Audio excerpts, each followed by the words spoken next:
2주 전 윤석열 대통령이 참석한 민생토론회. 윤 대통령이 갑자기 상속세 문제를 들고 나왔습니다. 대주주 입장에서는 주가가 너무 올라가면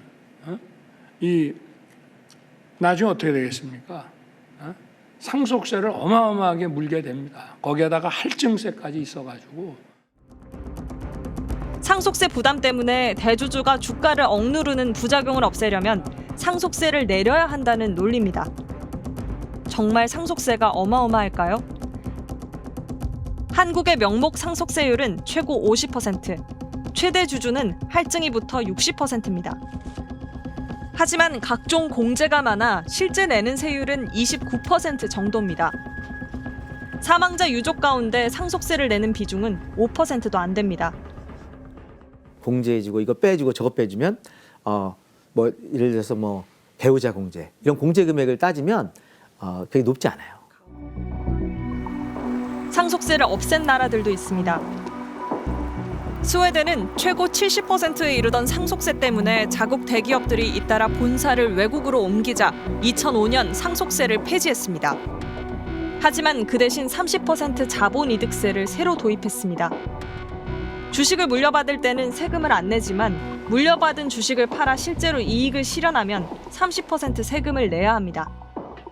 대주주 지위는 보장하되 과세 원칙은 지키겠다는 뜻입니다. 게다가 스웨덴은 소득세도 무겁습니다. 지방정부마다 다르지만 연소득 7천만 원 기준으로 소득세율이 최고 52%입니다. 한국의 2배가 넘습니다. 총수일가가 경영권을 물려주기 위해 편법과 불법을 저지르는 한국적 현실. 빌 게이츠가 어마어마한 뛰어난 경영자였지만 빌 게이츠 아들이나 딸이 마이크로소프트 물려받지 않잖아요. 미국으로 넘어가면 경영권이 가족, 자녀들한테 이렇게 세습 승계되는 게 오히려 너무나 이상한 얘기인데. 상속세가 문제일까요? 아니면 지배구조가 문제일까요? 핵심 원인은 거버넌스 또는 지배구조라고 보시면 되고요. 어떤 상속세 이런 것들이 주가를 저평가시킨다거나 디스카운트를 시킨다거나 이제 그런 식의 분석들은 존재하지 않아요. 소득이 있는 곳에 세금이 있다는 단순한 원칙. 코로나로 억대 빚을 진 PC방 사장도 1년에 1,000만 원 넘는 세금을 냅니다. 나갈 때는 부담되죠. 그 달은 일단은 버는 거 없는 달이 되는 거니까 일단은 대출 상환하던 것도 조금 지연을 시켜야 되는 거고요. 연봉 5천만 원대 30대 직장인도 세금과 4대 보험으로 668만 원을 냅니다. 그 돈 정도의 임금 인상률을 받으려면 얼마 정도 더 일을 해야 되나요? 지금부터 7년 정도 더 해야 돼요. 금융투자소득세 도입은 오랜 논의 끝에 이룬 사회적 합의의 결과였습니다. 우리가 2018년에 우리 재정개혁 특위라는 게 있었어요. 저도 참여했었는데 거기서 주식 양도 차익 과세라 지금 이제 우리가 말하는 금융투자소득세의 일종인데 그 세금에 과세한다는 데 대해서 아무도 반대하지 않았습니다. 보수 쪽 교수님이든 진보 쪽 전문가든 간에 어느 누구도. 왜냐하면 당연하잖아요. 일해서 근로를 통해서 벌은 소득에 과세를 하는데 주식을 팔아서 남은 소득에 과세를 하는 건 말이 안 되잖아요. 형평이 안 맞잖아요. 한국 사회에서 부의 대물림은 점점 심해지고 있습니다.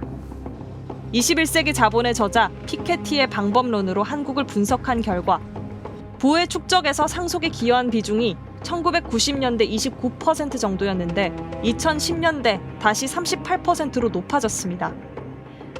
우리나라 50대 부자의 절반은 부를 물려받은 상속형 부자입니다. 주식으로 5천만 원 넘게 버는 상위 1%에 매기는 금융투자 소득세. 윤 대통령은 금투세를 없애 금융투자를 활성화하는 게 공정이라는 취지로 말했습니다. 저 윤석열이 말하는 공정은 기계적, 획일적 평등이 아닙니다. 자신의 능력으로 오를 수 있는 역동적인 기회의 사다리를 만드는 것이 바로 진정한 공정입니다.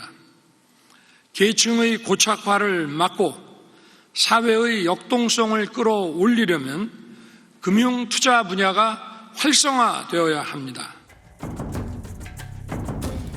하지만 왜 지금 청년들이 금융 투자로 내몰릴 수밖에 없는지 근본적 고민은 없어 보입니다. 사실은 요즘 젊은 MZ세대들이 가장 큰 고민은 부의 사다리를 다 걷어 차버리는 게 때문에 절망을 하잖아요. 그래서 코인에 빠지는 거고 주식 광풍이 분 거거든요. 세금을 없애면 기회의 사다리가 생기는 걸까요? 자본 소득이 4천만, 5천만 원까지 현재도 세금이 없는데 더 높여준다? 그건 누구의 혜택에 가겠느냐? 이건 뻔한 답인 거죠. 그러니까 기울어진 운동장을 더 기울게 하는 정책적인 발상인 것이고, 그리고 공정한 기회도 주지 않는 거죠. 예, 이렇게 만들면